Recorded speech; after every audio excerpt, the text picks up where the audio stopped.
Good afternoon, traders. This is Chris Buss with Traders Profit Compass with a closing market wrap for Thursday, October 1st, first day of the fourth quarter, first day of October. Pretty good day in the markets. Let's dive in and see what we can find out. Starting with the SPY 2-hour. SPY was up about 0.6% today, but kind of felt heavy, kind of felt soggy.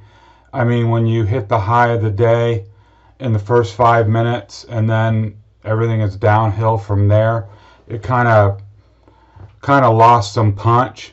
Nothing bad technically happened per se, but it just felt a little heavy today. You can see that it settled in on support here a couple times during the day and had a little lift into the close, but not a lot to speak of. We can get a little bit clearer picture here on the 30-minute chart. You can see here the opening candle went up to reach basically yesterday's high at 338, a little bit above, was instantly sold off, and then spent the rest of the day mostly treading water. We had one deep look below to come back to 335 to close the opening gap, and then it quickly recovered, and then like I say, spent the rest of the day treading water. So for tomorrow, assuming that we open somewhere in the middle of the range, the key levels are 338 for a breakout, and in which case we would look for a run up to 341.50, which is the top of the range that we've identified already, and then 335 on the downside. If we were to break that, that would be pretty bearish. We'd be moving back into this $3 range, and then as we always talk about, moving out of the range, then moving back into a prior range is bearish technically, and the target would be back here at 332, which is the bottom of this range, and also gap support here for this $3 gap. And of course, if we were to break below, then 329 would be the target. Want to make note of this bearish divergence that we've got in place for SPY. Notice that back here at this level of price, momentum and RSI were here at the highs, and as we've advanced in price, momentum has been coming down and RSI has been coming down. So that's a yellow flag. That's not a sell signal. It just means stay on your toes. You know, down here we had the opposite. We had bullish divergence at the lows, which was a heads up that there may be a trend change coming down the pike, and that's exactly what we got. So we need to be aware. Bulls really need to take out 338. The more it kind of hangs around in here and doesn't make that move, makes it a little suspect. So anyways, there's the range, and that's how I would trade it tomorrow. Q's had a nice day. Opened with a gap up, came back down, filled the gap, and then worked its way higher the rest of the day. I had put in these two additional resistance levels, one at 283 and one at 285 this morning, and that's where price found a little bit of resistance here at the end of the day, and just pulled back a little bit. Now, the one thing that kind of concerns me is, so we've got a breakout. You know, we had talked about this big range, and that a breakout would be significant because the measured move is up in the low 290s. But we have not yet got a confirmation from SPY it is still well within the range, its trading range, and has not broken out yet. So that's a yellow flag.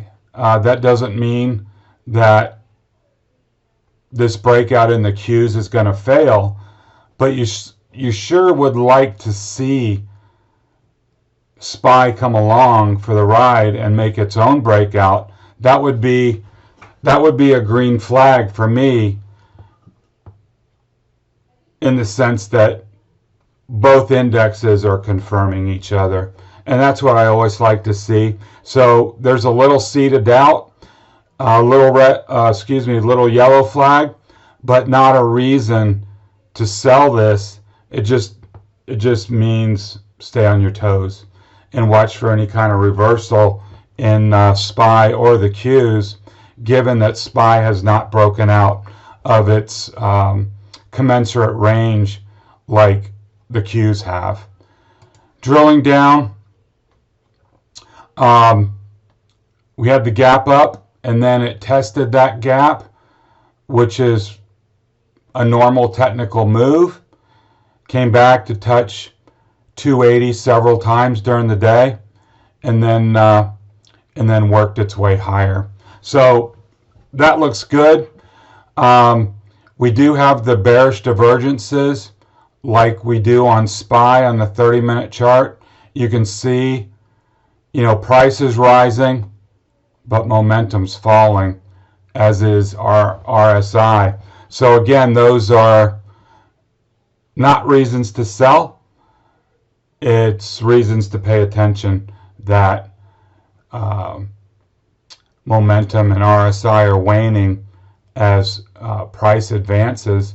And now we've got this open gap below that is yet to be filled, and we've even got one down here that is yet to be filled.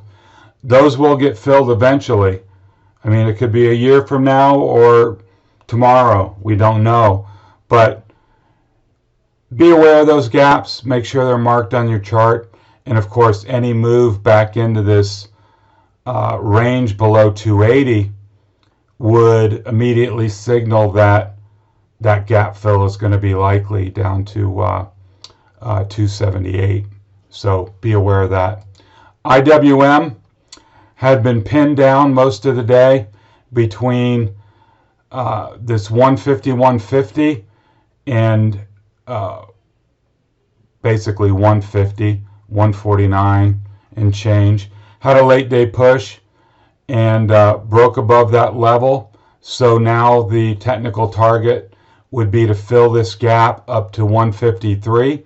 And if the market stays strong, if IWM stays strong, I would expect a move back up to this 154.5, where there is quite a bit of resistance. We have, a lot of reactions here, reactions here, reactions here.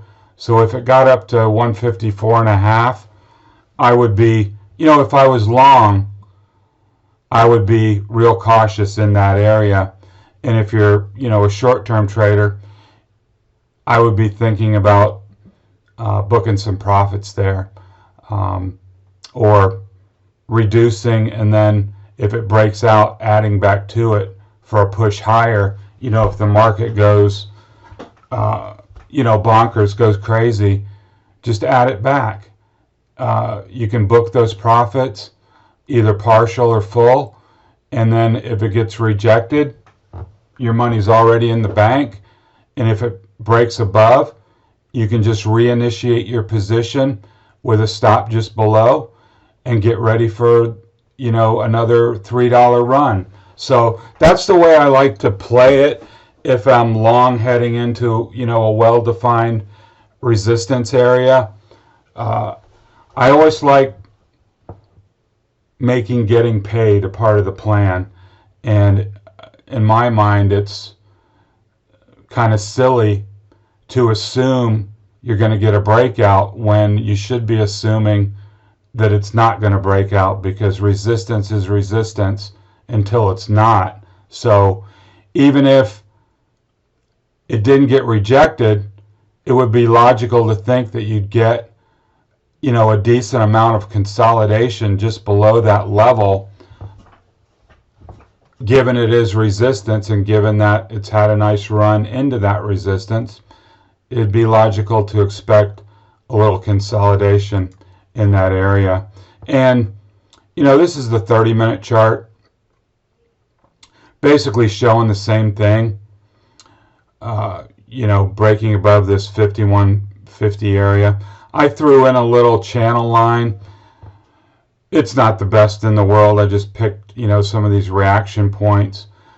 But that also shows, coming up to 150, 450 being, kind of like the top of the channel with this resistance layer right here as well. That would be, like I said, a nice place to book some profits if you had been long from, lower levels. Notice also here, bearish divergences. Price has been rising. Momentum's been falling. RSI has been falling. Stay on top of that. Stay on your toes.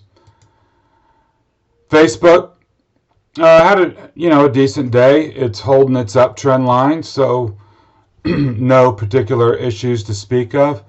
RSI is holding its trend as well. Momentum is still positive, although flattening a little bit. So if you're long, you can stay long against the trend line.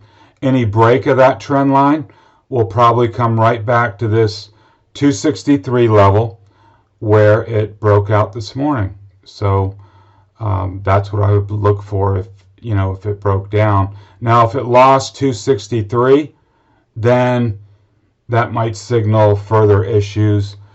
You don't want to see that level go. If you're a bull, it would be falling back down this level here, and I would expect a move back to 260 at a minimum if 263 failed. Apple was soggy all day. It reached up towards this 118, didn't quite get there on the opening bar, but then they sold it right off, and then it just treaded water the rest of the day. No particular issues. It's still holding its uptrend line, so if you're a bull, I think you're fine. You just need a push to clear 118, and then you've got some running room up above, and you can move your stops up to just below 118 and kind of reset the deck and see if it can make a push toward this 123 area. You can see that there's a relative price void right above 118. So while there may be just a touch of resistance here, like at 120.5 or 121, not a lot of trades have taken place in this $5 window. So on a break above 118, I think there's a really good chance that you could see that push if the market's productive up to that 123 area. So I think that looks promising if you can get that breakout and, of course, hold this uptrend line. Amazon had a decent day, gapped up, treaded water for a while, and then pushed above this 3,200 level. So as long as it holds this uptrend line, which it's been doing, my first target would be this 3,250 area. These $50 increments seem to be working so well. You can see, in the days prior, it cleared this 3,150, came back to touch it, came up to 3,200, sold off to the trend line, and then has moved higher today. So if you get a little follow through tomorrow, look for that 3,250 area and be cautious if you lose this trend line at 3,200, because then, of course, the favored move would be back $50 back to this 3,150 area right here. And then that would be kind of like a moment of truth, because if it lost that level, then your 50 lower and filling this gap. So looks good so far though. No issues. I always like to look at the the upside scenario and the downside scenario, so everybody kind of knows the lay of the land. But as far as it looks now, if the Qs stay positive and this holds trend, I would be looking for 32.50, and then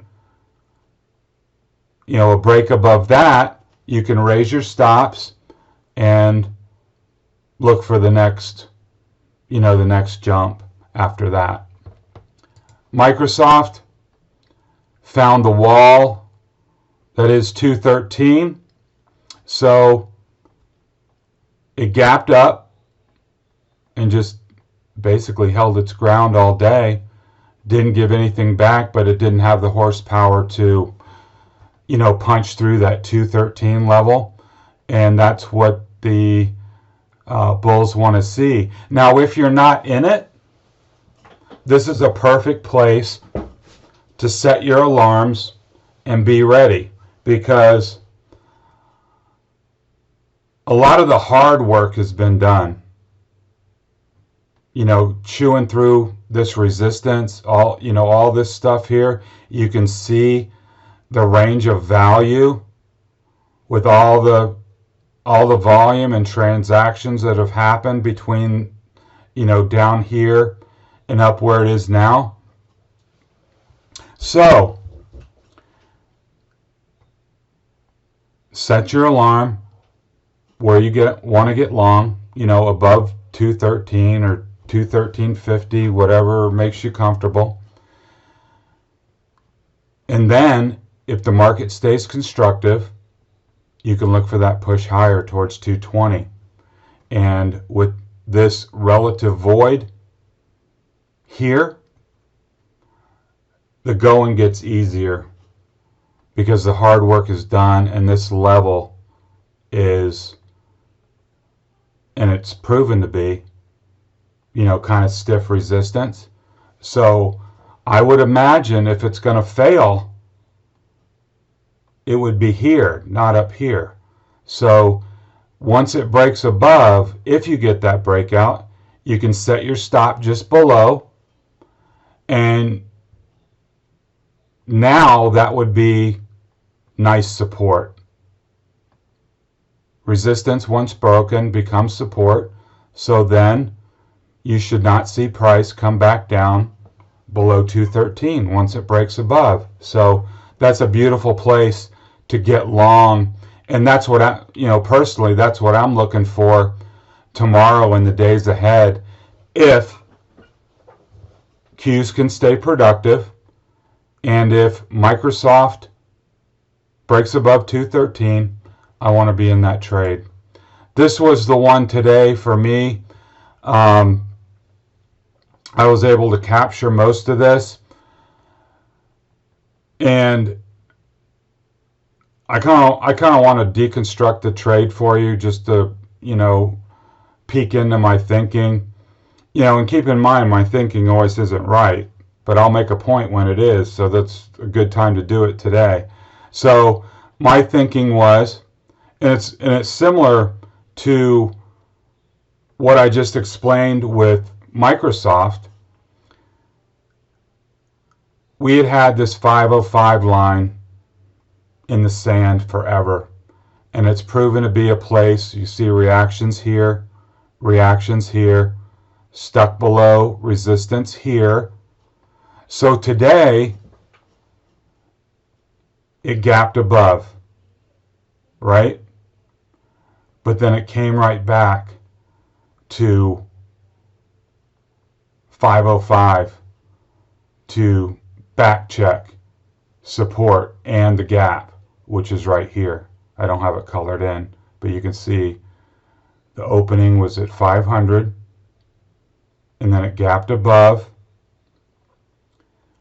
and then it came back and essentially tested it a bunch of times. I was watching the 5-minute chart, not the 60-minute chart. So it spent a good 3 hours down at 505. So I initiated a long with a stop, down in the gap. If price came down below, I was wrong, and it would fill the gap and come back down to this trend line. But it didn't. It took off. And so the thinking was, it's tested the gap 3 or 4 or 5 times over the course of a few hours. To me, that was a high probability trade.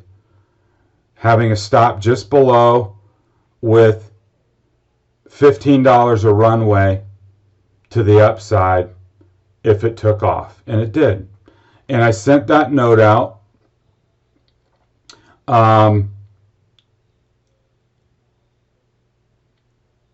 Around 2 o'clock. First touch of 520. You would expect it to get rejected here. It did have an initial reaction, but then it powered right through, and then it powered right through 525. So, I mean, that was a nice trade. That was a really nice trade. So now, I closed it out, just out of an abundance of caution. Nothing technically to get out of the trade other than, holding overnight risk. And, after a move like that, why risk it? I had a great trade. I was watching every little movement here. Normally, if I would have had multiple contracts, I would have taken half off here for sure. But I only had one. And so I chose to just watch it carefully rather than close it, because it did look strong, and had good luck. It broke through and kept going. I would not have guessed that. I was prepared for it to be, either stopped or stalled here, or even possibly reverse. But I had some money to play with, honestly, and was willing to give it some time. Like I said, if I had 2 or 3 contracts, I would have taken 1 or 2 off and just kept the one. But I only had one, so I didn't want to close it out at that point. I just wanted to see what was going to happen at the end of the day. And the unexpected happened that, went in my favor. So that turned out well. It doesn't always turn out that well, but in this case it did. Google really didn't do much today. It's still hanging around just under resistance at this 1490 area. It needs to pop that and get up in this 1505 area to get some running room. It's kind of lagging its peers a little bit. It really hasn't made the power move yet. And so if you're not in it and want to be in it, you got to see this 1495 get taken out and then make a move up here and stay above this trend line and just follow it right on up. Tesla. If you had been long last night at the close and decided to hold, you had a great day. You got the pop above 430, which we had identified as, a resistance level.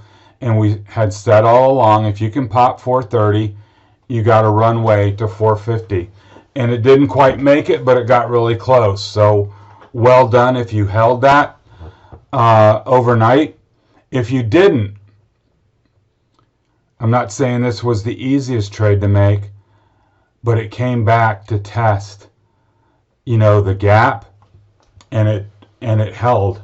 So, if you were adventurous or were willing to take that risk, that was a decent entry right there at like 435, where this candle had come down, and you're probably trading off of a shorter time frame.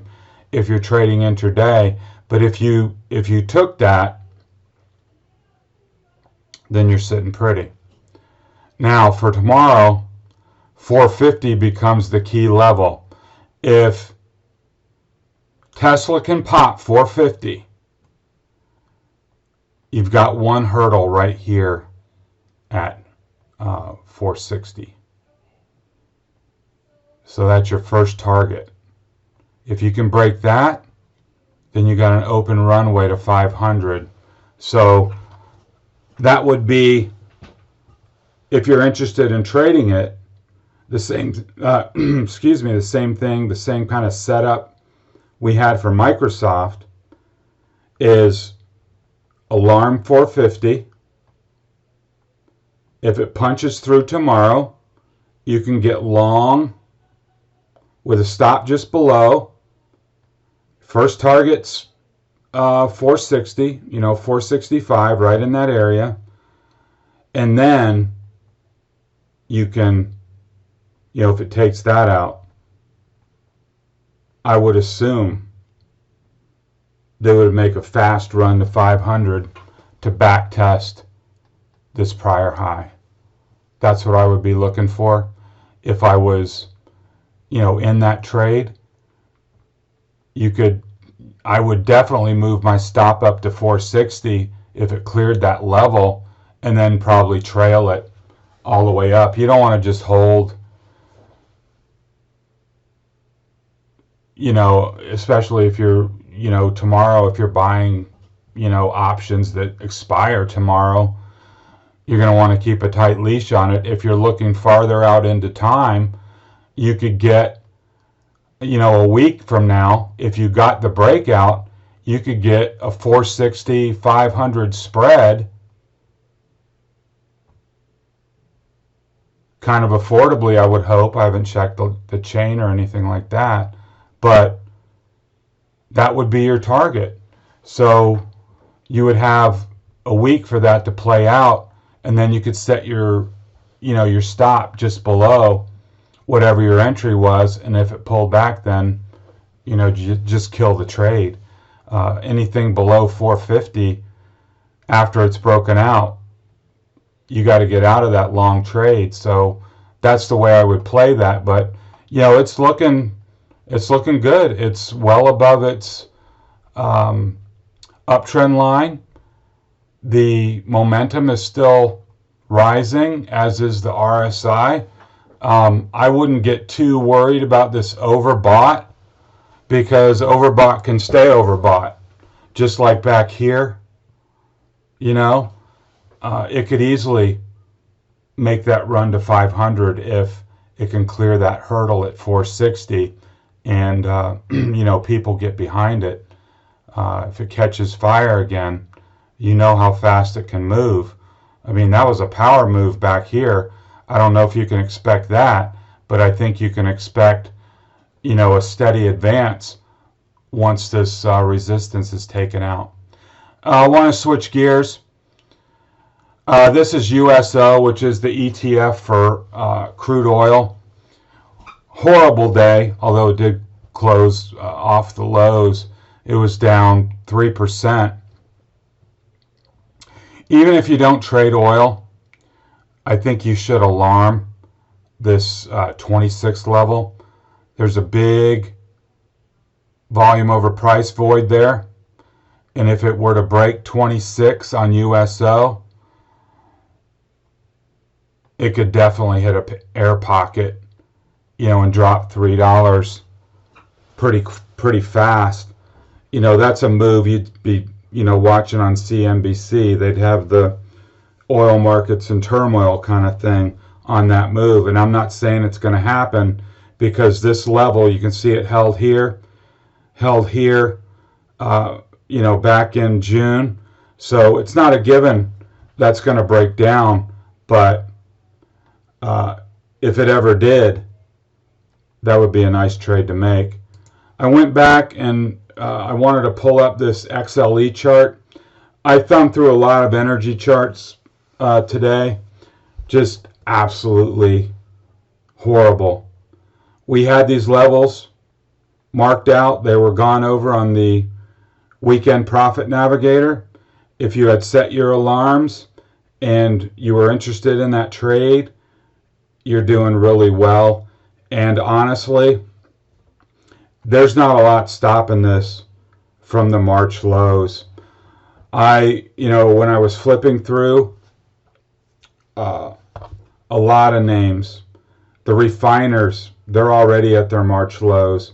A lot of the integrateds are well on their way. Marquee names like Pioneer and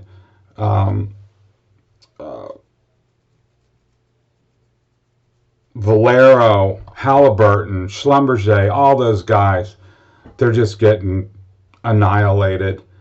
So there still may be some trades to make. Here's XOP, which is the Oil Exploration and Drillers ETF.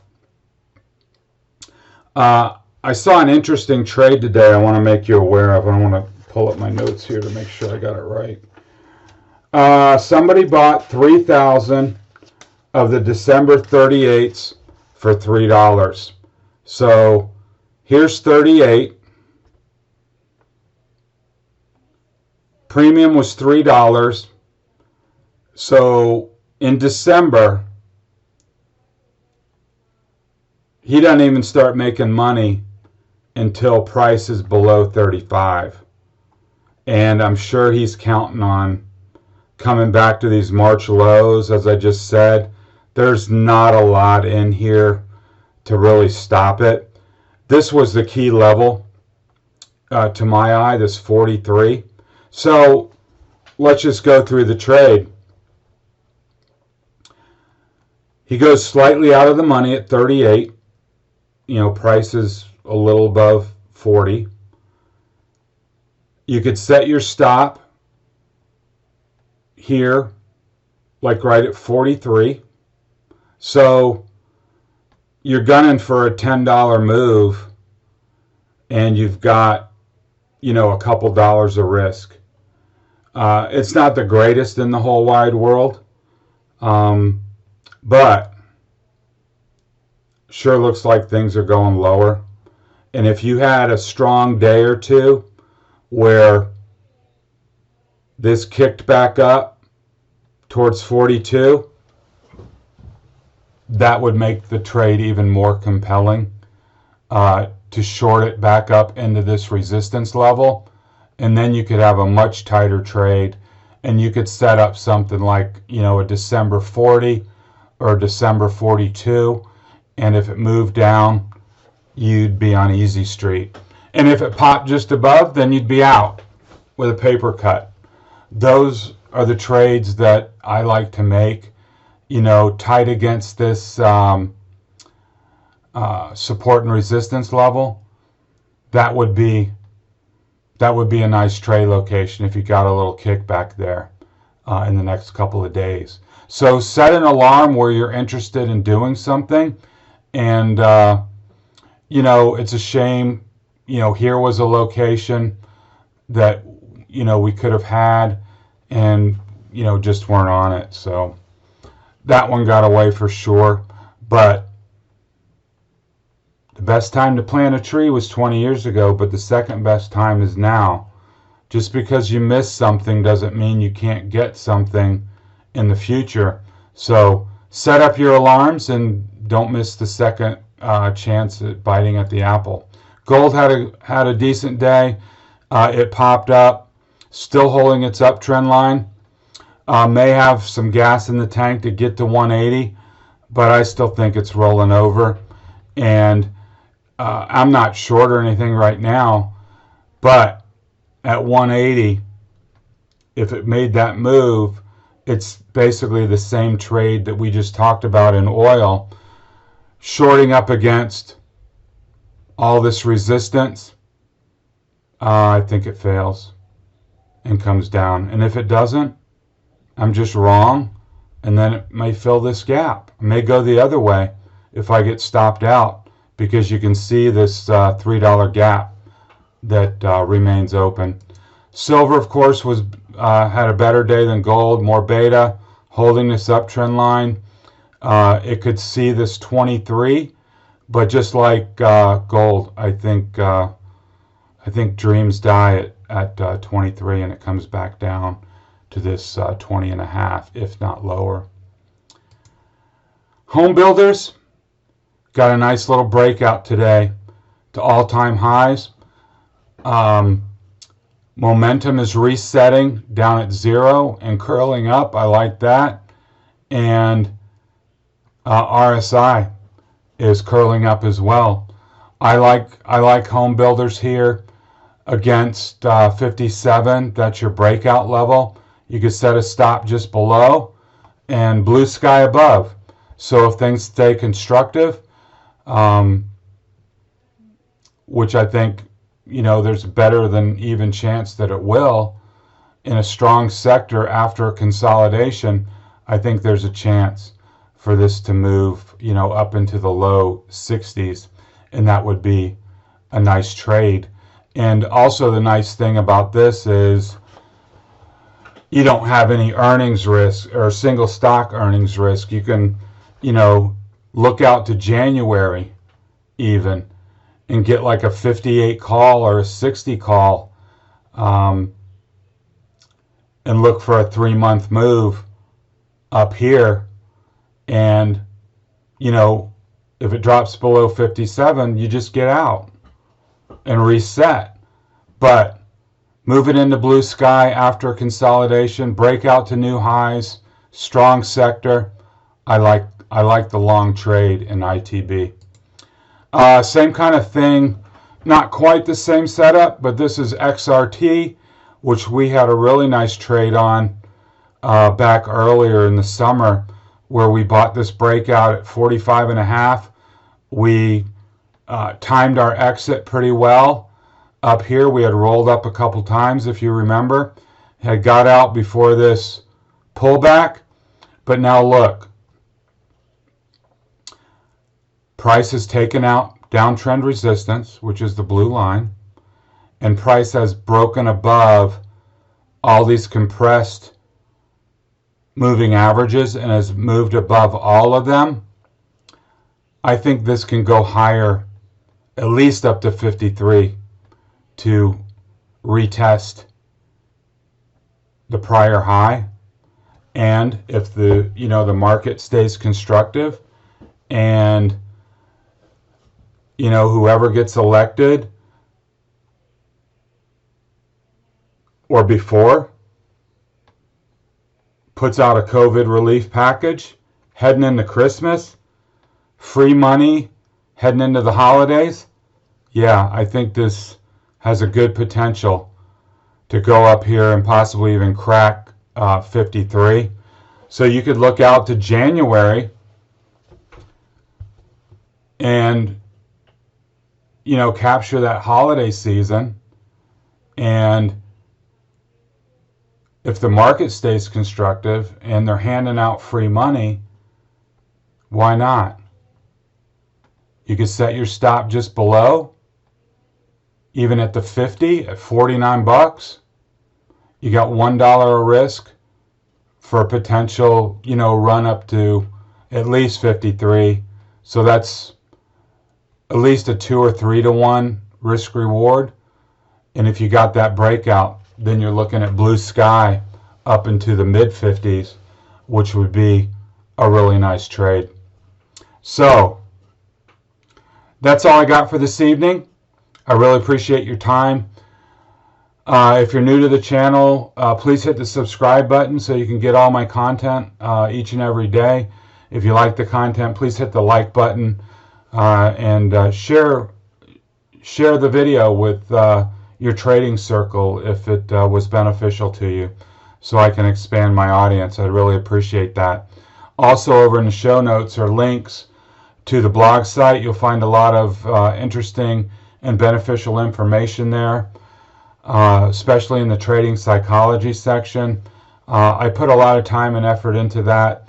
I think it's so critical to our collective success as traders to get our heads right and get our frame of mind right And I think that's really, 85 to 90% of trading is our mental approach and our mental resiliency.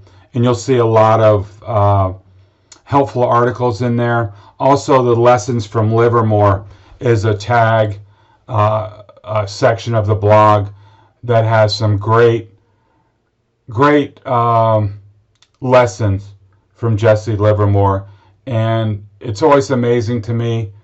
You read that book, Reminiscences of a Stock Operator, written in 1935. It could be happening yesterday. It just reads so true for me. All the things that happen in the market and, happen psychologically to us as traders. That's a great book if you have not read it. And there's actually links in the blog site where you can, get it on Amazon for $8 or something like that. It's ridiculous, the amount of knowledge and wisdom in books like that. But anyways, you can also register for my content where you'll get my morning note and intraday notes each and every day delivered right to your email box. That would be great if you'd sign up. So, this has been Chris Buss with Traders Profit Compass. Really appreciate your time, and talk to you next time.